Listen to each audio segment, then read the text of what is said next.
Table ને બધું આગળ જમવાનું ગોઠવાઈ ગયું. સ્વામી જમવા બેસે એટલે ગુણવત્સલ સ્વામી તરત થાળ તૈયાર કરીને લાવતા હતા. થોડી વાર લાગી, સ્વામી વહેલા પધારી ગયા હતા એટલે. તો ગુણવત્સલ સ્વામીની ખુરશી ગોઠવાઈ ગઈ બાજુમાં. ટાઈમ હતો. સ્વામી એટલી વારમાં ગુણવત્સલ સ્વામીની ખુરશીને પગે લાગ્યા. કે સ્વામી શેને પગે લાગ્યા? કે ગુણવત્સલ સ્વામી આપણી આટલી બધી સેવા કરે છે તો એની ખુરશીને હું પગે લાગ્યો. જો મહિમા. આવી રીતે સ્વામી તો રોજ જે એમના અંગત સેવકો છે, આ તો સ્વામી ગાદી પર બિરાજમાન થયા એની પહેલાની વાત છે. સ્વામી કે મારા અંગત સેવકમાં એ વખતે શ્રુતિપ્રિય સ્વામી સાથે મુનિ ચિંતન સ્વામી હતા. સ્વામી કે રોજ એમને યાદ કરી અને સવારે હું માનસીમાં દંડવત કરું છું. મહિમા.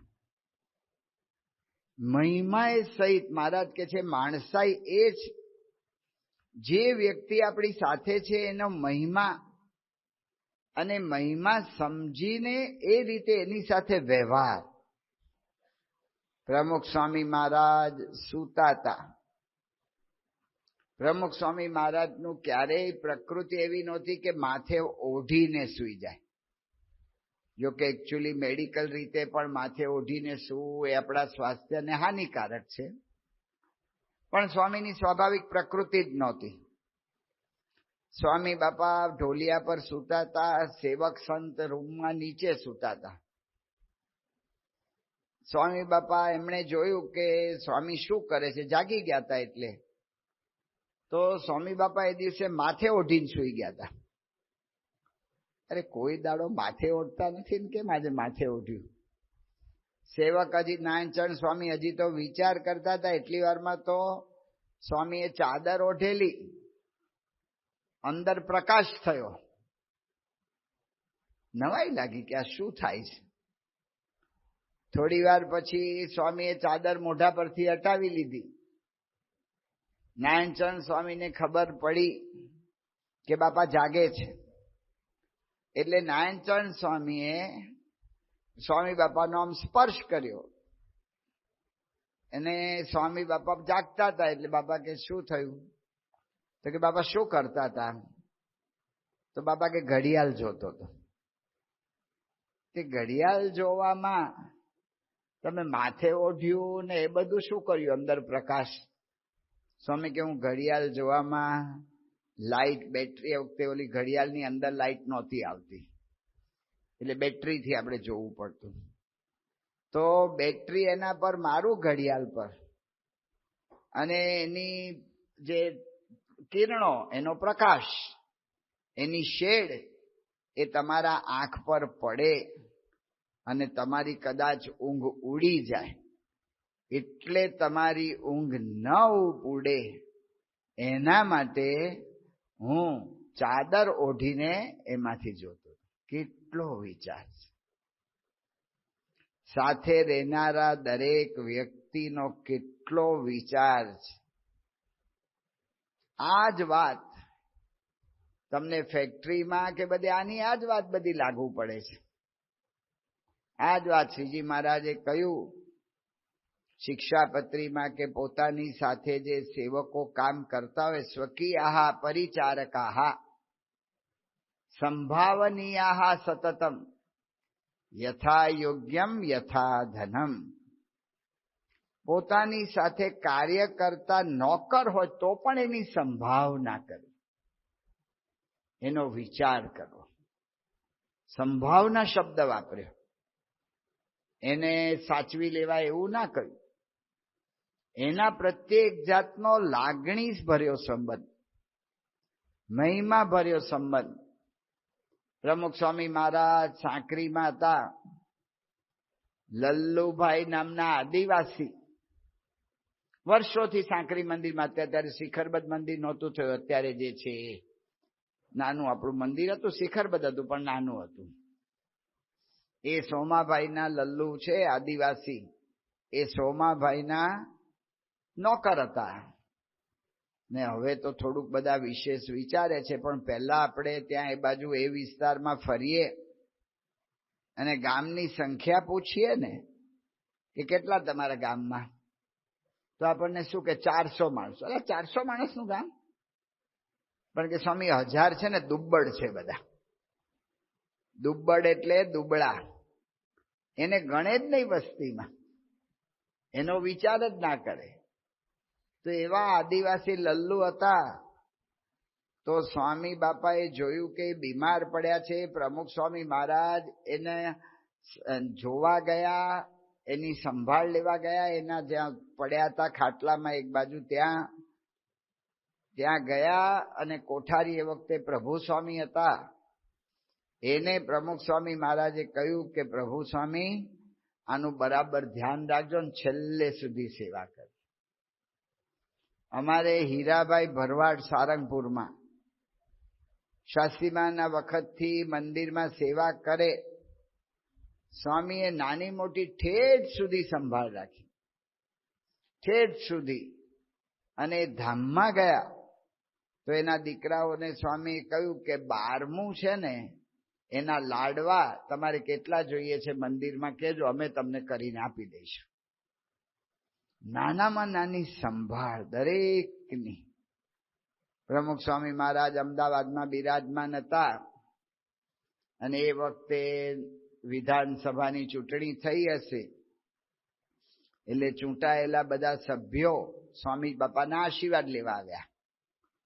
આશીર્વાદ પૂરા થયા અને બાપા બધાને મળ્યા કર્યા. બાપા કે આ સાંજના સમયે તમે આવ્યા છો ને જમવાનો સમય થઈ ગયો છે, એટલે બધા પ્રસાદ લઈને જજો. એ લોકો બધાને બીજી જગ્યાએ જવાનું હશે, એટલે સ્વામીની આજ્ઞા પ્રમાણે બધા મંત્રીઓ પ્રસાદ લેવા તો બેઠા, પણ ઝડપથી જમી લીધું. ઝડપથી જમીને બહાર નીકળ્યા અને તરત સંતોને કહ્યું કે અમારી ગાડીઓ લાવો, કારણ કે અમારે નીકળવું છે. સંતોએ કહ્યું કે તમારી ગાડીઓ લઈ આવીએ, પણ જેમ તમારે માટે પ્રમુખ સ્વામી મહારાજે તૈયારી કરાવી અને બધાને વ્યવસ્થા કરીને જમાડવાની કર્યું છે, એમ તમારા ડ્રાઈવરોને પણ પ્રમુખ સ્વામી મહારાજે જમવા બેસાડ્યા છે. એટલે એ જમે છે. ત્યારે મોહનસિંહ રાઠવા બોલ્યા કે અમારે આ જ શીખવાનું છે. મહિમા દરેકે દરેક વ્યક્તિ.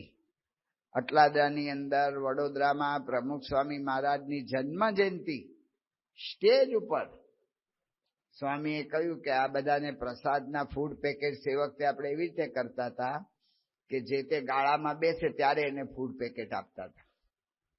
તો સ્વામીએ તરત જ બ્રહ્મતીજ સ્વામીને બોલાવીને કહ્યું કે તમે બધાને ફૂડ પેકેટ્સ તો આપી દેશો જે સભામાં બેઠા છે એને, તો પણ એના ડ્રાઈવરો જે ગાડીમાં બધાને લઈને આવ્યા હોય, કેટલાક બસમાં આવ્યા હોય, એના ડ્રાઈવર હોય, એનું બધાનું જમવાનું શું? તો સ્વામી કે પાર્કિંગમાં પ્રસાદ મોકલો, ફૂડ પેકેટ મોકલો, અને પાર્કિંગમાં એક એક ડ્રાઈવરને પ્રસાદ આપજો.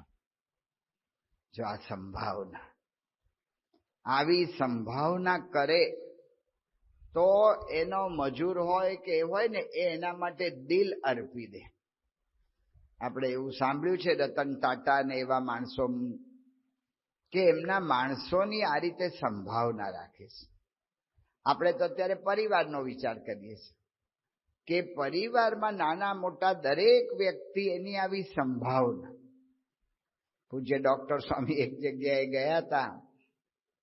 એક ભાઈ બધું સમૂહમાં રહેતા હશે, બધા બે ભાઈઓ 3 ભાઈઓ, એટલે નાના નાના છોકરાઓ બધા દરેકના 4-5 જેટલા ત્યાં ડોક્ટર સ્વામી પાસે લાવ્યા. સ્વામી આને આશીર્વાદ આપો. ડોક્ટર સ્વામી કે એક એક આવો.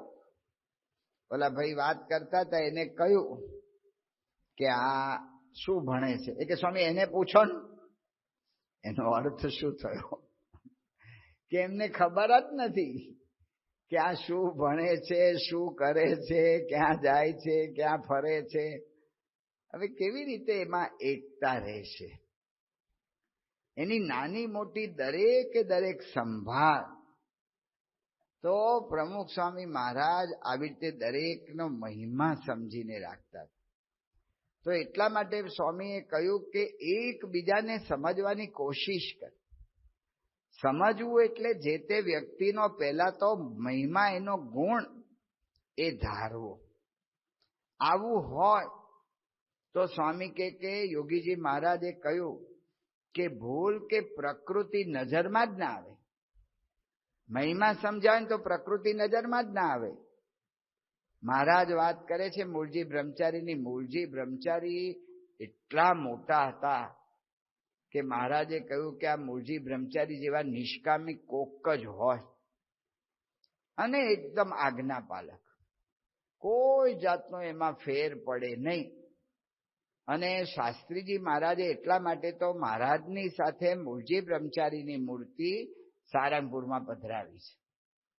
આવા મોટા પણ સ્વાભાવિક પ્રકૃતિ હોય તો મહારાજ અહીંયા કહે છે અમે મૂળજી બ્રહ્મચારીનો મહિમા સમજીએ છીએ. મૂળજી બ્રહ્મચારીની પ્રકૃતિ કેવી છે? તો મહારાજે કહ્યું કે આ બહેનો બધા, મૂળજી બ્રહ્મચારીને મહારાજે છૂટ આપેલી બહેનો સાથે વાત કરવાની, કે આ બહેનો બધા ગ્રામ કથા કર્યા કરે છે. કહેતા કે બધું દુનિયાની વાતો કર્યા કરે છે. એને કહી આવો કે ગ્રામ કથા ના કરે. તો મૂળજી બ્રહ્મચારી તરત ઉભા થઈ ગયા, આજ્ઞા પાલક. બહેનોને જઈને કહ્યું રામકથા ના કરશો. બહેનોએ મહારાજને કેવડાવ્યું, મહારાજ ભગવાનની વાતો ના કરીએ? મહારાજ કે અમે ક્યાં એવું કેવું છે કે તમે કેવડાવ્યું ને રામકથા ના કરશો? મહારાજ કે મેં તો કહ્યું તું ગ્રામ કથા ના કરો, લોકની બધી ચર્ચા ના કરો. તો પ્રકૃતિ હોય, પ્રકૃતિ સામે નજર ના જાય જો મહિમા હોય તો.